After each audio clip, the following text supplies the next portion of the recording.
Naruto, ce fameux personnage de manga que tout le monde parle, l'un du célèbre Big Three en comptant Bleach et One Piece. Cette histoire de ninja légendaire, Naruto est vraiment l'un des piliers du développement personnel en plus de ça. Naruto, orphelin, vivant sans famille, ayant un démon à queue dans son ventre, n'ayant aucun ami à cause de cela, et rejeté par tout le monde, rejeté de la société, rejeté de son village. Il est condamné de mépris. Naruto grandit seul, en quête désespérée et de reconnaissance. Lorsque la guerre éclate, le jeune ninja est confronté à des horribles choses, perdant des amis et des mentors. Et ce que j'adore chez lui, c'est sa putain de mentalité, sa persévérance face à l'adversité. Naruto, malgré le nombre de rejets et de difficultés qu'il a subis depuis son enfance, n'a jamais renoncé à son rêve qui est de devenir Hokage. Ce que j'ai aimé aussi chez lui, c'est son développement personnel. Naruto évolue au fil de l'histoire, passant d'un jeune ninja bruyant et impulsif immature, puis continue à être immature, mais ça fait partie de son caractère et j'adore ça. Mais c'est être sérieux quand il le faut. Et il est passé à un leader mature et ultra puissant. Cette transformation montre que le développement personnel est un voyage constant et que chacun a le potentiel de changer son destin et que chacun a le potentiel de s'améliorer. Ce que j'ai kiffé aussi dans la scène de Naruto, ce qui m'a marqué,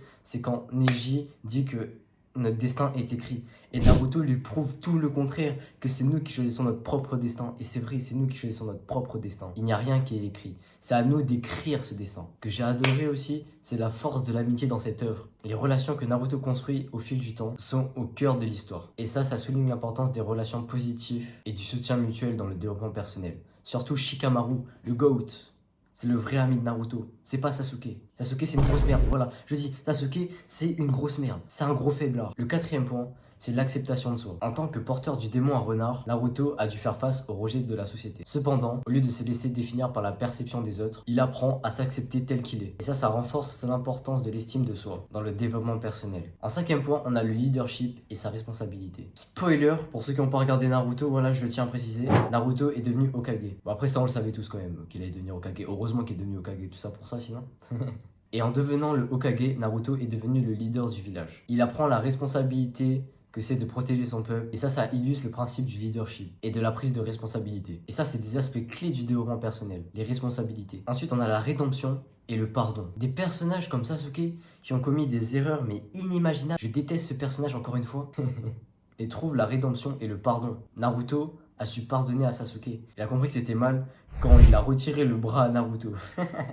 Après je sais pas combien d'épisodes, il a compris que c'était pas bien ce qu'il faisait. Et ça souligne l'idée que même après l'échec, il est possible de se racheter et de construire un avenir meilleur. Ensuite, on a la recherche de la signification de la vie. Naruto est en quête de reconnaissance et de son propre sens de la vie. Cette recherche résonne avec ceux qui cherchent à trouver leur propre voie et leur propre but à leur vie. Et enfin, on a plein de messages philosophiques. Et là, il y a tous les bandeurs d'Itachi en faire « Ouais, let's go, c'est notre tour !»